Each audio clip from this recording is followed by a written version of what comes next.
నమస్తే, welcome to Varalakshmi పొదరిల్లు. అందరు ఆరోగ్యంగా ఆనందంగా జీవించాలని మనస్ఫూర్తిగా కోరుకుంటున్నాను. కొత్తగా ఎవరైతే నా ఛానల్ చూస్తారో తప్పకుండా లైక్ చేయండి, షేర్ చేయండి, కామెంట్ పెట్టండి, సబ్స్క్రైబ్ చేసుకోండి. పక్కనున్న బెల్ ఐకాన్ నొక్కితే నేను పెట్టే ప్రతి వీడియో నోటిఫికేషన్ రూపంలో వస్తుంది. తప్పకుండా లైక్స్ ఇవ్వండి, అలాగే వేరే వాళ్ళకి నా ఛానల్ ఫార్వర్డ్ చేయండి. నాకు ఎంతో సపోర్టింగ్ చేసిన వాళ్ళు అవుతారు. మీ లైక్సే నా శ్రీరామ రక్ష అని చెప్పాను కదా. తప్పకుండా లైక్స్ ఇస్తారు కదా, లైక్స్ ఇవ్వండి, తప్పకుండా ఆదరించండి. కొత్త ఛానల్ కదా, తప్పకుండా ఆదరించండి. ఈ రోజు మనం చేసుకోబోయేది కట్టె పొంగలి. కమ్మని దేవి నవరాత్రుల్లో చేస్తారు, అలాగే ప్రసాదంగా చేసుకుంటారు. ఆ ఉపవాసాలు ఉన్నప్పుడు చేసుకుంటాము. ఇప్పుడు కార్తీక మాసం కదా, నేను ఈరోజు ఉపవాసం ఉన్నా అని చెప్పేసి కట్టె పొంగలు చేసుకుంటున్నాం. పొద్దున్న నుంచి ఉపవాసం ఉన్నానండి, ఏం తినలేదు. ఇప్పుడు కట్టె పొంగలు ఏ విధంగా చేసుకోవాలో వాటిలోకి కారంగా ఉంటే పచ్చి కొబ్బరితోని కొబ్బరి కారం చేసుకుందాం, సరేనా? ఎంత కమ్మగా ఉంటుందో, చాలా అద్భుతంగా ఉంటుంది. అది ఏ విధంగా చేసుకోవాలో మనం ఇప్పుడు ఈ వీడియోలో చూసేద్దాం, ఓకేనా? కట్టె పొంగలికి కావాల్సిన పదార్థాలు ఏదో చూసేద్దామా రండి. ఇలా వెళ్ళి అలా వచ్చేస్తాను, ఓకేనా? ఫ్యాన్ వేశారు, గురుగురు సౌండ్ వస్తుంది, కానీ ఉడకపోస్తుందండి, అందుకోసం వేసుకున్నా. సరే, ఇప్పుడు కట్టె పొంగలికి కావాల్సిన ఐటమ్స్ ఏదో చూసిద్దాం. ముందుగా పొంగలికి కావాల్సిన పదార్థాలు: ఒక గ్లాస్ బియ్యము, ఒక గ్లాసు పెసరపప్పు. మీకు పెసరపప్పు ఎక్కువ ఉంటుంది, ఈ పొంగలికి చాలా బాగుంటుందండి. మీకు ఒకవేళ పెసరపప్పు ఎక్కువ ఇష్టం లేకుంటే సగం కూడా వేసుకోవచ్చు, కానీ 1:1 రేషియోలో వేసుకుంటే చాలా అద్భుతంగా ఉంటుంది, సూపర్గా ఉంటుంది. తర్వాత బియ్యం విషయానికి వస్తే ఇవి చూడండి, కంట్రోల్ బియ్యం అంటారు. ఈ బియ్యం చాలా బాగుంటాయి. అసలు పొంగలికి ఫంక్షన్లలో పొంగలి వడ పెడతారు చూడండి, వాళ్ళు కూడా ఈ బియ్యమే వాడతారు. ఇదేంటంటే మెత్తగా అవుతుంది, అసలు పలుకు అనేది ఉండదు. అదే మనం మామూలు బియ్యం తీసుకోండి, పలుకులాగా ఉంటుంది అన్నం వండిన తర్వాత. ఈ బియ్యం అయితే మెత్తగా ఉంటుందని ఈ బియ్యాన్ని తీసుకుంటున్నాను. ఇప్పుడు ముందుగా పెసరపప్పును వేయించుకుందాం. స్టవ్ మీద ఒక ప్యాన్ పెట్టానండి, ఖాళీదే. ఈ పెసరపప్పు గ్లాస్ బియ్యానికి గ్లాస్ పెసరపప్పు కదా, వేయించుకుందాం. కమ్మటి వాసన వచ్చేంత వరకు దోరగా వేయించుకుంటే పప్పు చాలా సూపర్గా ఉంటుంది, కమ్మగా ఉంటుందండి.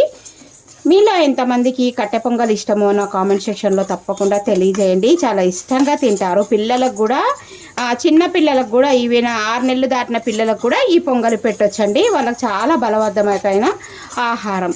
దీంట్లో పెసరల్లో ప్రోటీన్ ఉంటుంది, minerals, calcium, B12, vitamin C ఇవన్నీ ఉంటాయి కనుక తప్పకుండా మీరందరూ చేసుకోండి. ఇప్పుడు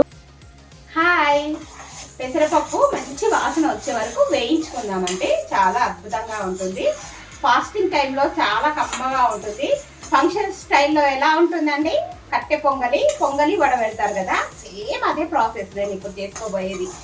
ఈ కట్టె పొంగల్ వచ్చేసి మా వాళ్ళు పెళ్ళిలో చేస్తే నేను చూశానండి దగ్గరుండి, ఫంక్షన్లో వాళ్ళు చేస్తుంటే.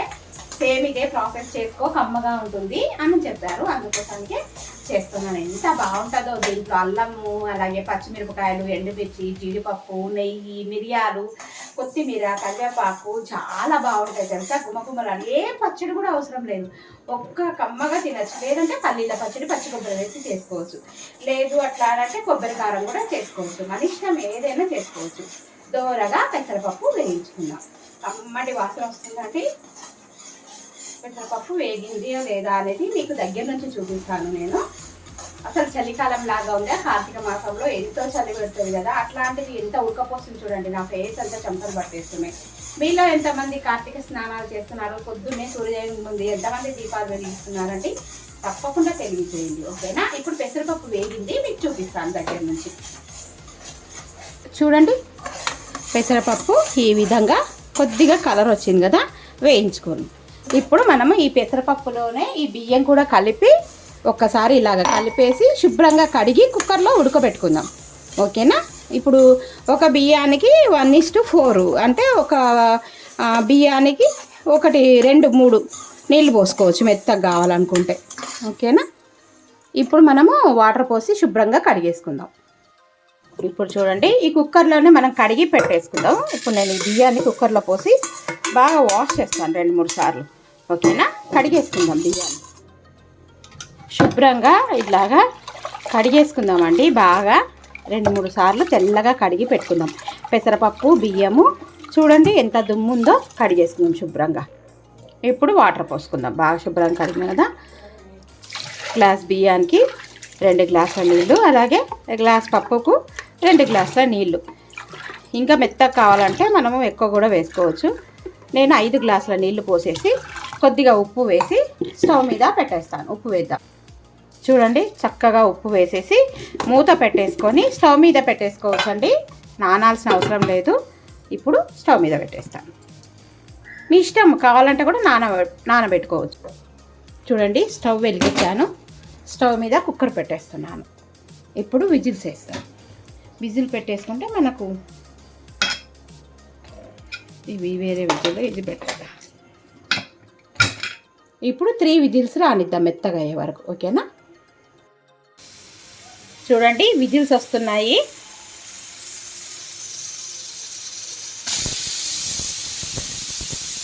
ఇలాగా విజిల్స్ రానియాలి.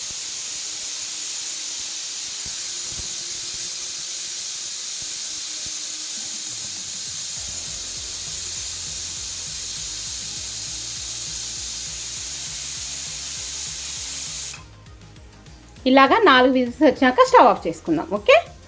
కుక్కరు విజిల్ పోయే లోపల మనము తాలింపు రెడీ చేసుకుందాం. ముందుగా తాలింపు కావాల్సిన పదార్థాలు ఏందో చూసేద్దాం. చూడండి, జీడిపప్పు, అలాగే కొన్ని మిరియాలు, ఎండుమిర్చి, పచ్చిమిరపకాయలు, అల్లం ముక్కలు, కరివేపాకు, ఇష్టం ఉంటే కొత్తిమీర కూడా వేసుకోవచ్చు.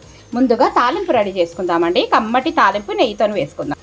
స్టవ్ మీద ఒక ప్యాన్ పెట్టేసుకొని నెయ్యి వేసుకుందామండి. మీ ఇష్టం, నెయ్యి ఎంతైనా వేసుకోవచ్చు. ఎంత వేసుకుంటే అంత కమ్మగా ఉంటుంది. నేను ఒక 2 టేబుల్ స్పూను నెయ్యి వేస్తున్నానండి, కమ్మగా ఉండడం కోసం. నెయ్యి వేడి అయిన తర్వాత ఆవాలు, జీలకర్ర, ఎండుమిర్చి వేసుకుందాం. చూడండి, ఆవాలు, జీలకర్ర,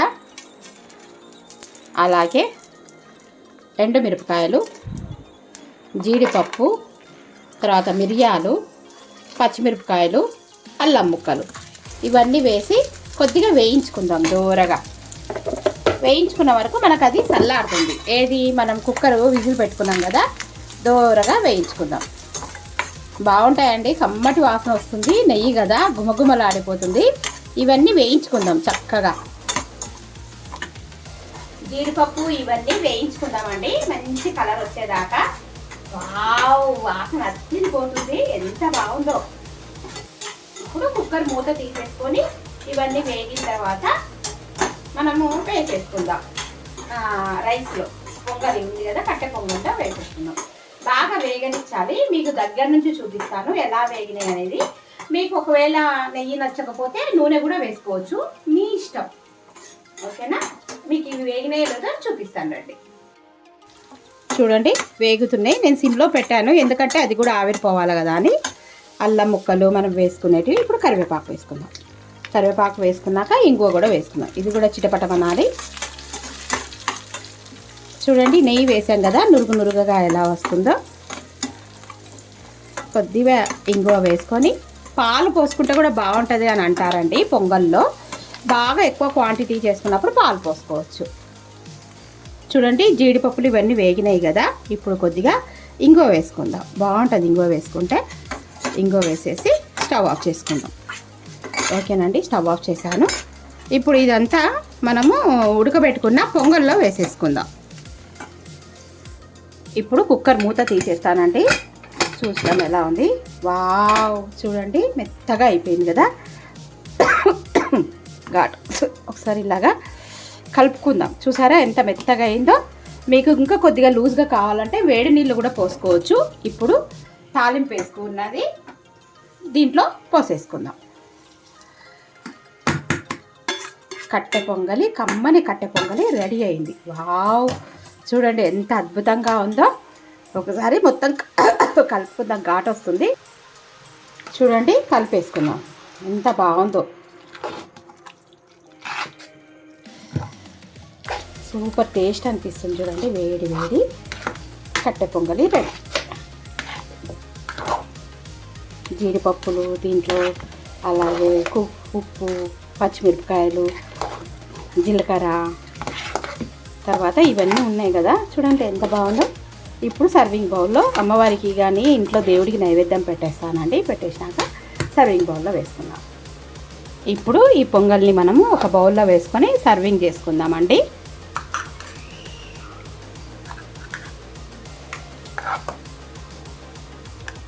చల్లగా అయితే కొద్దిగా గట్టిగా అవుతుంది. పాలు కూడా పోసుకోవచ్చు, మన ఇష్టం. మూత పెట్టేసుకుందాం చల్లగా కాకుండా. ఇప్పుడు మనం పచ్చి కొబ్బరి కారం చేసుకుందామండి. నేను పచ్చి కొబ్బరి కారం ఎందుకు చేసుకుంటున్నానంటే నిల్వ ఉంటుంది. అప్పటికప్పుడైతే పల్లీల పచ్చడి కూడా చేసుకోవచ్చు. మనకు చపాతీస్ కోసమని ఉదయానికి పచ్చి కొబ్బరి కారం బాగుంటుందని చెప్పేసి చేసుకుందాము. ఇప్పుడు పచ్చి కొబ్బరి కారం ఎలా చేసుకోవాలో చూసేద్దాం. చూడండి, పచ్చి కొబ్బరి ఇలాగా సన్నగా కట్ చేసి కడిగి పెట్టుకున్నాను. ఇప్పుడు దీంట్లో ఉప్పు, కారం, వెల్లుల్లి కూడా వేసుకోవచ్చు. నేను ఈరోజు సోమవారం ఫాస్టింగ్ అని వేయటం లేదు. కారము రుచికి తగినంత. ఇది తాలింపు వేసుకోవచ్చు, తాలింపు లేకుండా ఇలాగే పచ్చికి కూడా తినొచ్చండి, మన ఇష్టం. కొద్దిగా జీలకర్ర వేస్తాం. జీలకర్ర వేసి మిక్సీ పట్టుకొని వస్తాను మెత్తగా. ఇప్పుడు కొబ్బరి కారం రెడీ అయిందో చూద్దాం. వావ్, చూడండి చక్కగా మిక్స్ అయిపోయింది కదా. ఇప్పుడు ఇది తాలింపు వేసుకుందాం. బాగుంటుంది ఇది. చపాతీకి తినొచ్చు, రోటీకి తినొచ్చు, ఉప్మాలోకి, అన్నంలోకి సైడ్ ఇస్తే చాలా బాగా పనిచేస్తుంది. ఒకసారి చెప్పిన విధంగా ట్రై చేయండి. ఇప్పుడు ఇది తాలింపు వేసుకుందాం. చూడండి, స్టవ్ మీద ప్యాన్ పెట్టుకొని ఆయిల్ వేసి వేడి చేసుకున్న తర్వాత తాలింపు గింజలు, కరివేపాకు వేసేసుకుందాం. ఇవి చూడండి చిటపట పడిన తర్వాత కరివేపాకు వేసి వేయించుకున్న తర్వాత ఎండుమిర్చి, ఎల్లిపాయ కూడా వేసుకోవచ్చు. ఎల్లిపాయ తినేవాళ్ళు, నేను ఎల్లిపాయ తినడం లేదు కనుక వేయటం లేదు. ఉల్లిపాయ కూడా వేసుకోవచ్చు, నేను ఏం వేయడం లేదండి. ఇప్పుడు మిక్సీ పట్టుకున్నది దీంట్లో వేసి వేయించుకోవడమే, అంతే. చాలా బాగుంటుంది ఈ కొబ్బరి కారం. మీకు నచ్చితే మీరు కూడా ఒకసారి ట్రై చేయండి. ఇలాగా మొత్తము వేసి దీంట్లో ఏమన్నా నీరు ఉంటే కూడా ఇంకిపోయేంత వరకు ఫ్రై చేసుకోండి. అన్నంకి సైడ్ డిష్గా పెట్టుకోవడానికి, అలాగే చపాతీకి, దోశలులకి, ఉప్మాకి, పెసరట్టుకి, పూరికి చాలా బాగుంటుంది ఈ కొబ్బరి కారం. వేడి అన్నంలో కాసింత కొబ్బరి కారం వేసుకొని అలాగే నెయ్యి వేసుకొని తింటే కూడా బాగుంటుంది. ఇప్పుడు కలిపేసుకుందాం, ఒకసారి కలుపుకుందామండి.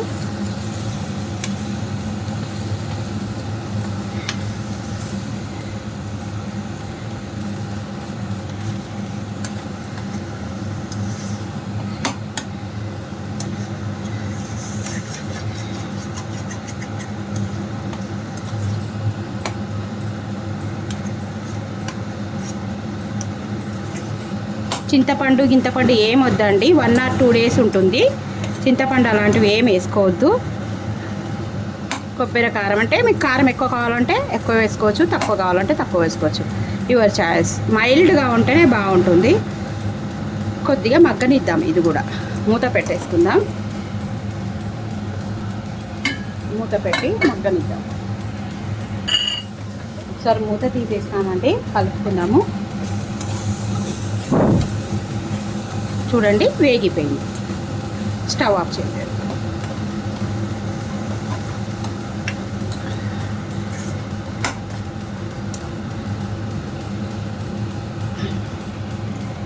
చూడండి స్టవ్ ఆఫ్ చేద్దాం.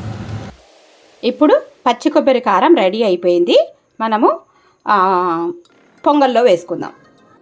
టటాయ్, చూడండి వేడి కట్టె పొంగలి, అలాగే కొబ్బరి కారం. ఇప్పుడు టేస్ట్ చేద్దాం ఎలా ఉందో. టటాయ్, టేస్టీ గుమగుమలాడే కమ్మని కట్టె పొంగలి, కొబ్బరి కారం. టేస్ట్ చేస్తారండి, కాలిపోతుంది.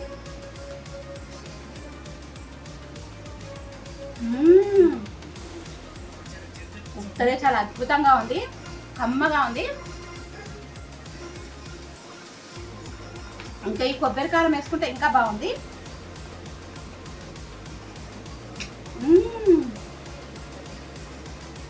సూపర్ ఉందండి ఈ పొంగలి. మీరు కూడా చేసుకొని తిని ఎలా ఉందో నా కామెంట్ బాక్స్లో తప్పకుండా కామెంట్ చేయండి. Thank you for watching, thank you for your time. మరో మంచి వీడియోతోని మీ ముందు ఉంటాను. తప్పకుండా ఛానల్కి సబ్స్క్రైబ్ చేసుకోండి. ఓకేనా? బాయ్.